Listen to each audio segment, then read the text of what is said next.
இயேசு கிறிஸ்துவின் இனிய நாமத்தில் வாழ்த்துக்கள். 2 நாளாகமம் 7ஆம் அதிகாரம் 13ஆம் வசனம் 14ஆம் வசனம் இப்படியாய் சொல்லுகிறது. நான் மழை இல்லாதபடிக்கு வானத்தை அடைத்து அல்லது தேசத்தை அழிக்க வெட்டுக்கிளிகளுக்கு கட்டளையிட்டு அல்லது என் ஜனத்தில் கொள்ளை நோயை அனுப்பும்போது என் நாமம் தரிக்கப்பட்ட என் ஜனங்கள் தங்களை தாழ்த்தி ஜெபம் பண்ணி என் முகத்தை தேடி தங்கள் பொல்லாத வழிகளை விட்டு திரும்பினால் அப்பொழுது பரலோகத்தில் இருக்கிற நான் கேட்டு அவர்கள் பாவத்தை மன்னித்து அவர்கள் தேசத்துக்கு சேமத்தை கொடுப்பேன் என்று சொல்லி இந்த வசனத்திலே ஆண்டவர் நம்முடைய சூழ்நிலைகள் மாறும்படியான காரியங்களை சொல்லி இருக்கிறதை பார்க்கிறோம்.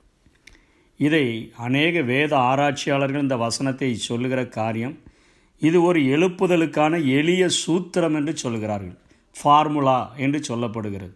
இன்றைக்கு கணிதத்திலே கடினமான பகுதிகள் இருக்கும் பொழுது அதற்கு விடை காண்பதற்கு ஒரு சிறிய ஒரு வரியிலான ஒரு சூத்திரத்தை அல்லது ஒரு ஃபார்முலாவை எழுதி அதில் கேட்கப்படுகிற அத்தனை காரியங்களையும் நாம் சப்ஸ்டியூட் அதிலே போடும் பொழுது அதற்கான விடையை நாம் எளிதாக பெற்றுக்கொள்ள முடிகிறது. அதே போல் இந்த வசனத்தை 4 பிரிவுகளாக பிரித்து பார்த்தோம் என்று சொன்னால் நம்முடைய தேசத்தின் ஆசீர்வாதத்தையும் ஒரு தனி மனிதனுடைய ஆசீர்வாதத்தையும் எளிமையாக பெற்றுக்கொள்ளக்கூடியதை இந்த வசனம் காட்டக்கூடியதாக இருக்கிறது. முதல் பகுதி நமது சூழல்கள் எவை, நம்முடைய சூழல்கள் எவை என்று சொல்லி இவை சொல்லிக் கொடுக்கிறது.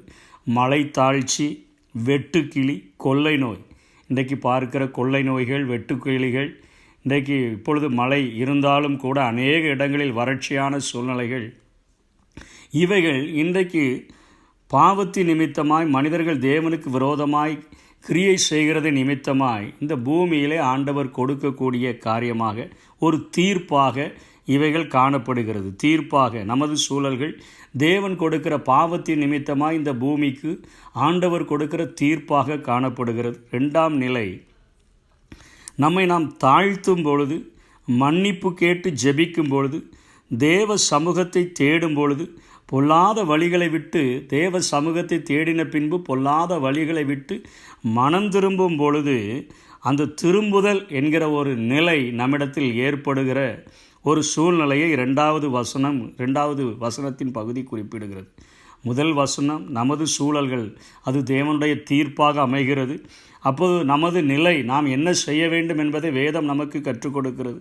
நம்மை தாழ்த்தும்படியாக, மன்னிப்பு கேட்கும்படியாக, தேவ சமூகத்தை தேடும்படியாக, பொல்லாத வழிகளை விட்டு திரும்பும்படியாக இந்த வசனம் நமக்கு கற்றுக் கொடுக்கிறது. 3வது காரியம், இப்படிப்பட்ட காரியங்களை செய்யும் பொழுது தேவன் உண்மை உள்ளவராக வாக்குத்தத்தங்களை நமக்கு கொடுக்கிற ஒரு ஆண்டவராக இருக்கிறார். நான் கேட்பேன் என்று வாக்கு கொடுக்கிறார், நான் மன்னிப்பேன் என்று வாக்கு கொடுக்கிறார், நான் சேமத்தை, ஆசீர்வாதத்தை நான் கட்டளையிடுவேன் என்று சொல்லி அங்கே வாக்கு கொடுக்கிறதை பார்க்கிறோம். தேவன் அவர் நான் மாறாதவர் என்பதை நிலைநாட்டும் வண்ணமாக இந்த வாக்குத்தத்தங்களை கொடுக்கிறார். நமக்கு நம்முடைய வாக்குத்தத்தங்கள் எல்லாம் இயேசு கிறிஸ்துவுக்குள் ஆம் என்றும் ஆமேன் என்றும் இருக்கிறது. அது புதிய ஏற்பாட்டிலும் மீண்டுமாய் பிரதிபலிக்கப்படுகிறது. நான் கர்த்தர், நான் மாறாதவர் என்று சொல்லுகிற ஆண்டவர் வாக்கு கொடுத்தால் அந்த வாக்கு தத்தத்தை இன்றைக்கும் நிறைவேற்றுகிறதற்கு அவர் உண்மை உள்ள ஒரு ஆண்டவராக இருக்கிறார். 4வது காரியம், இவைகள் நடக்கும் பொழுது இதனுடைய விளைவு, இதனுடைய பிரதிபலன், இதனுடைய ரிசல்ட் என்ன என்று சொன்னால் தேவனிடத்திலிருந்து நாம் ஆசீர்வாதங்களை பெற்றுக்கொள்கிறவர்களாக நாம் காணப்படுகிறோம். சேமத்தை கட்டளையிடுவேன், சேமத்தை கொடுப்பேன். அதாவது ஆசீர்வாதங்களை நான் கட்டளையிடுவேன், ஆசீர்வாதங்களை கொடுப்பேன் என்று சொல்லி அந்த ஆசீர்வாதங்களை பெற்றுக்கொள்ளுகிற ஒரு நிலையை, ஒரு தீர்ப்பிலே மனத்தாழ்ச்சியை, வெட்டுக்கிளிகளை, கொள்ளை நோய்களை அனுபவித்த ஒரு மனிதனுக்கு கடைசியாக அவைகளிலிருந்து ஒரு சுகத்தை கொடுத்து ஆசீர்வாதங்களை கொடுக்கிற ஒரு விளைவு நடக்கிறதை பார்க்கிறோம். 4 பகுதிகள். 1 தேவனுடைய தீர்ப்பு, நாம் மனம் திரும்புகிற காரியம் 2வது ஸ்டெப்ஸ். 3வது காரியம், இவைகளின் நிமித்தமாய் மனம் திரும்பும் பொழுது ஆண்டவர் நமக்கு வாக்கருளுகிறார். வாக்கு மாறாத ஒரு தேவன், வாக்கருளுகிற ஒரு ஆண்டவராக இருக்கிறார். இவைகளுடைய பிரதிபலன், கடைசி முடிவு என்ன?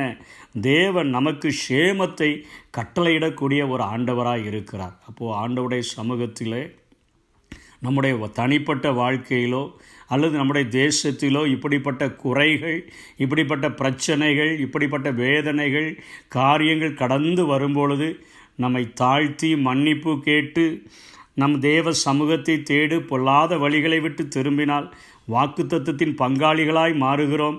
அது நிமித்தமாய் தேவ ஆசீர்வாதங்களை நாம் பெற்றுக்கொள்ளுகிறவர்களாக நாம் காணப்படுகிறோம். இந்த கிருபைகளை தேவன் நமக்கு தந்தருள்வாராக. ஆமென்.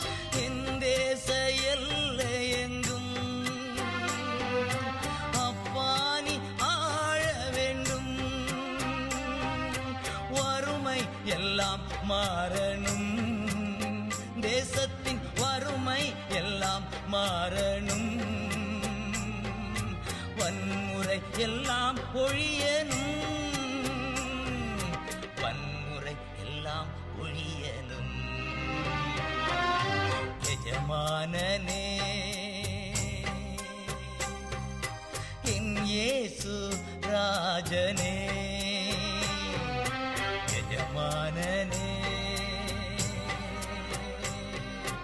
என் இயேசு ராஜனே, இன்னமெல்லாம் ஏக்கமெல்லாம் உம் சித்தம் செய்வதுதானே, என் எண்ணமெல்லாம் என் ஏக்கமெல்லாம் உம் சித்தம் செய்வதுதானே.